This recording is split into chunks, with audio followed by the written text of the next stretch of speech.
नमस्कार दोस्तों, मैं महेंद्र सिंह पंवार श्री वेदांत एकेडमी की ओर से आज एक बहुत ही इंपॉर्टेंट नई सीरीज लॉन्च करने जा रहा हूं, जिस सीरीज का नाम है आरंभ 2.0। इस सीरीज की यह विशेषता है कि इस सीरीज में प्रत्येक दिन लगभग 20 से 25 क्वेश्चंस आपके साथ सॉल्व किए जाएंगे, जिन क्वेश्चंस का प्रीवियस ईयर क्वेश्चन पेपर्स में हमेशा बोलबाला रहा हो। इस सीरीज से आपकी तैयारी सही दिशा, सटीक दिशा के साथ साथ आपका सिलेक्शन सुनिश्चित करवाने में बहुत कारगर साबित होगी। हाँ, बस कंडीशन ये है कि आप अपनी पूर्ण ईमानदारी के साथ इसे कंटिन्यू फॉलो करें और देखें, और मैं अपनी ईमानदारी के साथ पूरा कंटेंट जो एग्जाम पॉइंट ऑफ व्यू से आपके लिए बहुत इंपॉर्टेंट है वो आपको देता रहूं, तो गारंटेड है आपके और मेरे परस्पर प्रयास से इस सीरीज आरंभ का आगाज करना चाहूंगा और इसी सीरीज के साथ आपका सिलेक्शन सुनिश्चित करने की कोशिश करूंगा। इस सीरीज में आप रोजाना प्रतिदिन प्रीवियस ईयर्स के क्वेश्चंस जो एग्जाम में पूछे गए हैं और उस क्वेश्चन से रिलेटेड कंसेप्ट और उस क्वेश्चंस के संबंधित में आने वाले आगे के क्वेश्चंस का अनुमान लगाते हुए नजर आएंगे। इस सीरीज को शुरू करने से पहले और इसमें क्या टॉपिक्स होंगे, क्या कंटेंट होंगे, ये आपको मैं अभी आगे बताऊंगा। उससे पहले आप ये जान लीजिए कि इस सीरीज में आप कौन कौन से सब्जेक्ट मुख्यतः मेरे द्वारा पढ़ेंगे। इस सीरीज में मैं आपको मुख्य रूप से पूरी की पूरी ज्योग्राफी, इंडिया की ज्योग्राफी प्लस वर्ल्ड की ज्योग्राफी प्लस एनवायरनमेंट से संबंधित सारे के सारे क्वेश्चंस का सब्जेक्ट या सेक्शन कवर करवाऊंगा। उसी के साथ साथ इसी सीरीज के साथ मैं आपको करंट अफेयर्स जो मध्य प्रदेश पीएससी परीक्षा जो है उसको टारगेट करते हुए रहेंगे, उनको भी डेली बेसिस के एनालिसिस के साथ उनके क्वेश्चंस भी आपको इसी सीरीज में सॉल्व करवाता हुआ नजर आऊंगा। तो आपका जो कार्य है वो सिर्फ यही है कि आप इस सीरीज को बहुत सीरियसली लें और श्री वेदांत एकेडमी के इस ऑनलाइन प्लेटफॉर्म का लुत्फ उठाते हुए अपना सिलेक्शन सुनिश्चित करवाने की ओर प्रयास करें। अब आपको लग रहा होगा कि सर आप ज्योग्राफी स्टार्ट कर रहे हैं, इस ज्योग्राफी को एग्जाम पॉइंट ऑफ व्यू से हम कितना सीरियस लें। तो उसकी सीरियसनेस जो है, उसके पूछे गए क्वेश्चंस प्रीवियस ईयर्स में नंबर्स जो हैं वो दर्शाएंगे कि आप इस सब्जेक्ट को कितना सीरियस लें। क्योंकि बच्चों, किसी भी सब्जेक्ट की गहराई में जाने से पहले आप ये समझ लें कि उस सब्जेक्ट का एग्जाम पॉइंट ऑफ व्यू से वेटेज कितना है। अगर आपको वेटेज समझ में आता है तो गारंटेड है आप उस सब्जेक्ट की गहराई को समझ पाएंगे और उस हिसाब से अपनी तैयारी को एक निर्धारित दिशा दे पाएंगे। जैसे मैंने कुछ एनालिसिस किया है, जिस एनालिसिस में यह पाया है कि अगर मध्य प्रदेश की geography, Indian geography, world geography और एनवायरमेंटल ज्योग्राफी चारों को क्लब कर दिया जाए, कंबाइंड कर दिया जाए, तो मध्य प्रदेश पीएससी परीक्षा का लगभग 30 to 35% और even sometime it reaches up to 40% portion जो है वो सिर्फ और सिर्फ इन्हीं टॉपिक्स से कवर हो जाता है। इसका मतलब आप समझ पा रहे हो कि एग्जाम में ज्योग्राफी जो है वो कितना इंपॉर्टेंट है, कितना वेटेज रखता है। तो इस वेटेज को सुनिश्चित करने के लिए ही, इस चीज को ध्यान में रखते ही मैं ये सीरीज का इंट्रोडक्शन आज इस मंच से कर रहा हूं, जिस सीरीज को आपको देखना है और देखने के साथ साथ अपने नोट्स क्वेश्चंस के बेसिस पे तैयार करने हैं और उसके साथ अपना सिलेक्शन जो है वो सुनिश्चित करवाना है। पर उससे पहले आप ध्यान में रखिएगा कि शुरुआती 3 साल से, जब से हमारे सिलेबस चेंज हुए हैं, उसके बाद पीएससी का जो रवैया है ज्योग्राफी को लेकर वो बहुत अच्छा है, जो आपके लिए एक पॉजिटिव बेंचमार्क्स इंडिकेट करता है। इस वजह से आप उसको थोड़ा सा एनालिसिस करिए कि अगर मध्य प्रदेश की ज्योग्राफी की मैं बात करूं तो मध्य प्रदेश की ज्योग्राफी में पूछे गए प्रश्नों की संख्या बहुत ही ज्यादा होती है। इस वजह से ज्योग्राफी के साथ साथ आपको मध्य प्रदेश की ज्योग्राफी भी टारगेट करनी है। महज ये मैं इस सीरीज में आपको कवर नहीं करवाऊंगा,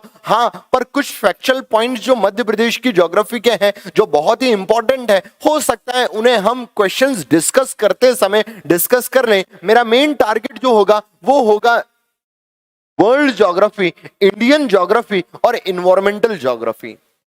इसके अगर क्वेश्चंस का ओवरऑल आप मुआयना लें तो अराउंड 15 क्वेश्चंस जो है या 15% of Madhya Pradesh PSC exam का पूरा पूरा ये कवर करते हैं। इस वजह से आपको सिर्फ ये बताना चाह रहा हूं कि आप प्रीवियस ईयर के क्वेश्चंस के हिसाब से आप अपनी तैयारी को कंटिन्यू कर पाएंगे और उस कंटिन्यूएशन के साथ साथ ही आपको ये एनालिसिस करने का मौका मिलेगा इस सीरीज में विदाउट वेस्टिंग एनी टाइम कि आप कौन से टॉपिक को कितना सीरियसली पढ़ें। क्लियर? टॉपिक की बात निकलने आने वाली है। हमारा नेक्स्ट जो एक्सप्लेनेशन है वो टॉपिक से रिलेटेड है, पर आप थोड़ा सा यहां और देख ले। अगर मैं 21 की बात करूं तो एग्जाम में पूछे गए क्वेश्चंस की संख्या कुछ इस प्रकार थी। इसका मतलब अराउंड 10 to 15% वेटेज ज्योग्राफी का होता ही होता है if we are talking for MPPSC prelims exam. तो जैसा कि इस सीरीज का नाम है आरंभ 2.0, जो प्रारंभिक परीक्षा का प्रवेश द्वार आपके लिए खोलने वाला है, वो इसी वजह से है क्योंकि इन सवालों के साथ साथ आपको ये सुनिश्चित हो जाएगा कि सवाल अगर पीएससी पूछता है तो वो कहां से पूछता है, और सवाल के हिसाब से अगर आप तैयारी करना शुरू हो जाएंगे तो गारंटेड है आप कभी भी इस सफलता को पाने से चूकेंगे नहीं। अगर मैं बात करूं 2022 की तो 2022 में पूछे गए प्रश्नों की संख्या दोबारा से लगभग 10% से ऊपर ही कुछ पॉजिटिव में देखने को मिल रही है। इसका मतलब मैं ओवरऑल ये कवर अप कर पा रहा हूं कि ज्योग्राफी का वेटेज अगर टोटल एंटायर पीएससी के प्रीलिम्स में देखा जाए तो वो वेटेज अराउंड 10 to 15% के बीच में वेरी करता ही करता है। अब क्या टॉपिक्स हैं जो हम इस सीरीज में कवर करेंगे, ये बहुत ही इंपॉर्टेंट है क्योंकि आरंभ सीरीज 2.0 सिर्फ और सिर्फ एमपीपीएससी 2023 को टारगेट करते हुए बनाई है, जिनके मेजर इंपॉर्टेंट टॉपिक्स जो हैं वो ये हैं। इन टॉपिक्स को कवर करते हुए मैं पूरी की पूरी इंडियन ज्योग्राफी जो है सारे टॉपिक्स कवर करता हुआ नजर आऊंगा। इसी प्लेटफॉर्म पे श्री वेदांत एकेडमी के ऑनलाइन प्लेटफॉर्म पर ही शुरू होने जा रही है हमारी ये सीरीज। इस सीरीज में माउंटेन्स ऑफ इंडिया भी डिस्कस करेंगे। माउंटेन्स ऑफ इंडिया बहुत डिटेल में डिस्कस ना करते हुए हम ये डिस्कशन करेंगे कि किस माउंटेन्स की रेंजेस का नाम क्या क्या है, कौन कौन सी रेंजेस के बीच में कौन कौन सी वैलीज सिचुएटेड हैं, कौन कौन से माउंटेन रेंजेस में कौन कौन से पासेस फॉर्म्ड हुए हैं, और किस किस माउंटेन्स में किसी रिवर्स का ओरिजिनेशन है या नहीं है, या कोई टूरिज्म की प्लेस है या नहीं है। ये सारी की सारी चीजें हम इस टॉपिक में कवर करेंगे। उसके बाद जैसे आपने बहुत बार क्वेश्चंस देखे होंगे, different type of valleys like flower valley, Kashmir valley, Kullu valley, Pir Panjal valley, Kathmandu valley, तो इन वैलीज से बहुत सारे क्वेश्चंस आते हैं और वो क्वेश्चंस कुछ इस हिसाब के होते हैं कि बताइए किस वैली में सबसे ज्यादा किसी पर्टिकुलर टाइप का एग्रीकल्चर होता है तो वो क्या है, टूरिज्म को सपोर्ट करता है तो वो क्या है, और अगर फ्लावर वैली किसी को कहते हैं तो वो किसे कहते हैं, और ये वैली की सिचुएशन क्या है, किन हिमालयास में सिचुएटेड है। तो ये चीजें बहुत पूछी जाती है जो आपको मेंशन करना पड़ेगा, जो आपको याद रखनी पड़ेगी, मेमोराइज करनी पड़ेगी। इसी के साथ साथ डिफरेंट प्लेट्यूज और कोस्टल प्लेन्स, जैसे पीएससी का एक बहुत ही इंपॉर्टेंट क्वेश्चन है, मालाबार कोस्ट किसे कहा जाता है, कोरोमंडल कोस्ट किसे कहा जाता है, बुंदेलखंड प्लेट्यू की सबसे ऊंची चोटी कौन सी है, छोटा नागपुर प्लेट्यू की सबसे ऊंची चोटी कौन सी है, मेघालयन प्लेट्यू किस प्लेट्यू का हिस्सा है, मालवा प्लेट्यू में पाई जाने वाली सॉइल किस प्रकार की है। तो ऐसे प्लेट्यूज से संबंधित प्रश्नों के उत्तर हम इस टॉपिक में दूसरा एक और बहुत इंपॉर्टेंट टॉपिक बनता है इंडिया के आइलैंड ग्रुप्स ऑफ इंडिया।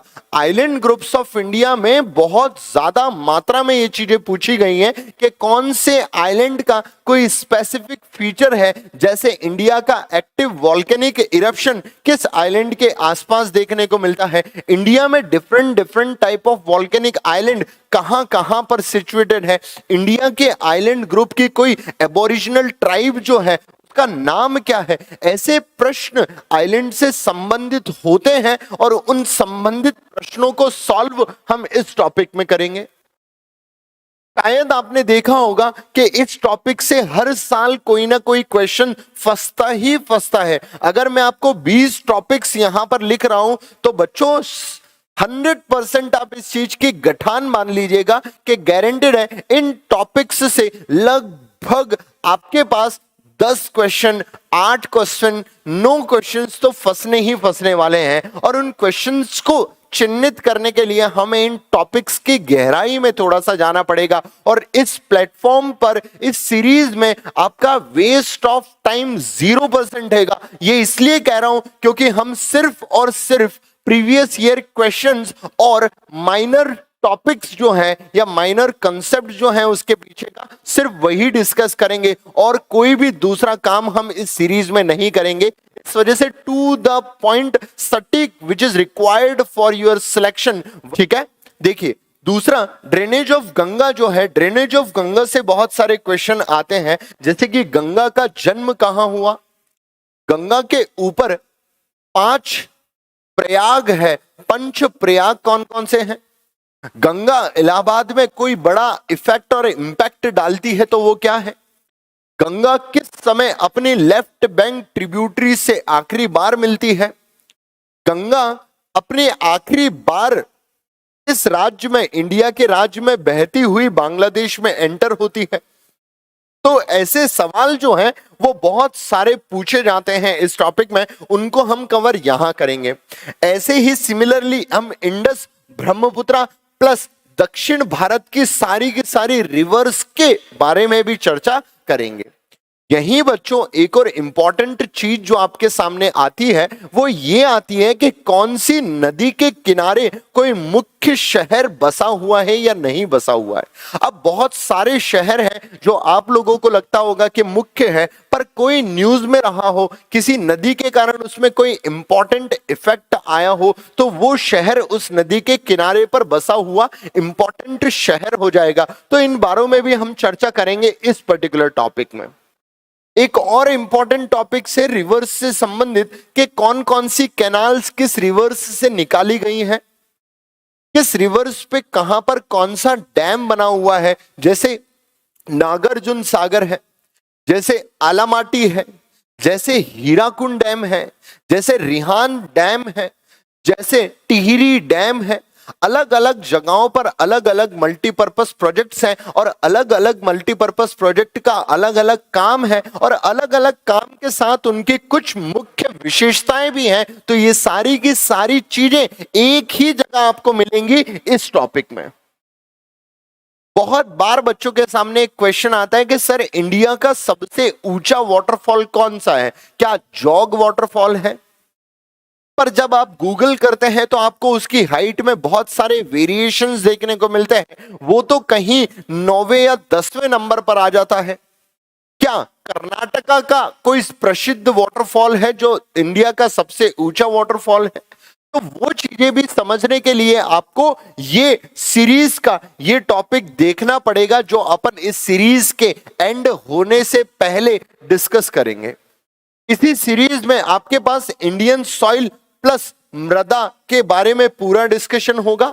इसी सीरीज में आपके एग्रीकल्चर ऑफ इंडिया, कौन सी क्रॉप कैसी जगह पर होती है, किस क्रॉप्स की क्लाइमेटिक कंडीशंस कैसी सूटेबल होती है, कौन कौन सी क्रॉप्स को किस किस जगह पर जीआई टैग दिया गया है, ये सारी की सारी कंडीशंस और सारी की सारी टर्मिनोलॉजी हम इस टॉपिक में यहां पर कवर करेंगे।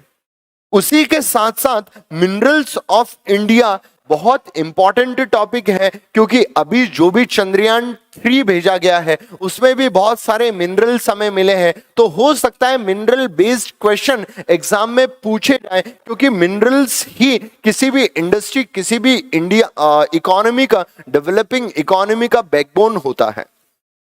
तो उस बैकबोन को ध्यान में रखते हुए हमें यह पता होना चाहिए कि इंडिया में मेजर मिनरल्स कहां कहां मिलते हैं और उन मेजर मिनरल्स का सोर्स क्या है, उनके ओर्स क्या है और उनके मेजर माइनिंग एरियाज क्या हैं और उन पे बेस्ड इंडस्ट्री कौन कौन सी है वो भी हमें देखनी पड़ेगी। तो ये मिनरल्स को भी मैंने बहुत डीप में एनालिसिस करके कैटेगराइज किया है कि हम मिनरल्स भी पढ़ेंगे, एनर्जी बेस्ड मिनरल्स भी पढ़ेंगे, पेट्रोलियम भी पढ़ेंगे और एनर्जी इन इंडिया भी पढ़ेंगे कि इंडिया में एनर्जी के सोर्स कौन कौन से हैं और उनके कोर्स कहां कहां अवेलेबल हैं और उन पे बेस्ड रिसर्च सेंटर्स कहां कहां अवेलेबल हैं, ये भी सब मैं इसी सीरीज में कवर करवाऊंगा। तो आखिरी बार मैं आपसे यही निवेदन करना चाहूंगा कि इस सीरीज के साथ आप अपनी ज्योग्राफी की तैयारी सुनिश्चित कर सकते हैं और इसी सीरीज के साथ आप अपनी ज्योग्राफी की तैयारी से बेफिक्र हो सकते हैं। महज 20 से 25 मिनट का वीडियो हम डेली बेसिस पे बनाएंगे और उस डेली बेसिस के वीडियो के साथ साथ सारे क्वेश्चंस, सारे इंपॉर्टेंट टॉपिक्स और सब कुछ डिस्कस करते हुए नजर आएंगे। तो आज के लिए इतना ही। जय हिंद, जय भारत।